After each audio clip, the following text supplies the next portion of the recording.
3fitness.com. Hope you're all well and your training's going awesome. I just wanted to bring you a quick little rant about recovery, because it's a big thing that I'm going through at the moment. But anyways, there's a time and place for you to harden the fuck up, and there's a time and place for you to recover. This is the reality.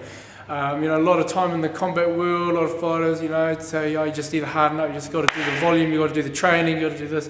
And to a point, they're absolutely right. There's a time you need to push through, and there's a time you need to pull back. The question is, which one do you do? Because your mind will play tricks on you and tell you that you can't when you can, and then often your mind will be truthful, or your mind may not be truthful, but your body is giving you signals to say that you need to pull back, and it's your ego and your mind that's telling you to push through, or your belief system about I've got to push through that will keep you going.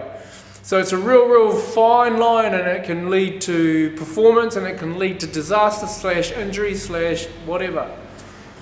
The thing that I want to discuss with this though is that stress, however that may be, negative or positive, will determine how you recover. So stress can come in the forms of physical stress from training, emotional stress, mental stress, physiological stress as in hormone imbalances, food, nutritional stress, sleep, and so, and again with recovery with stress, whether it be positive or negative, the body doesn't give a shit. And the other thing around stress is that when we have a limited amount we can take before something breaks, or you snap mentally or emotionally, you feel drained, mentally you feel drained, whatever. People think that we can just keep loading the system and get away with it. You can't do that. You may do it for 3 months, you may do it for 6, you may do it for 3, 4, 5, 6 years, but eventually you will break. Whether it be mental, physical, emotional, it does not matter. Eventually you'll break, and it may not be straight away. It may be a year later where all of a sudden you may have decreased the physical stress that you've added, but your mental stress is more, and you tip the scales and you get what's called cancer or an injury or whatever. What my point is, you're limited to the amount of stress you can tolerate in your body. And the only way for you to know if it's too much or not is sometimes you have to go through trial and error, and other times you need people around you to check your shit. Because if you don't check your shit, then you will get checked by, a coincidence, like an injury, and you'll blame it on, I was twisting the wrong way and I popped my knee, blah, blah, blah.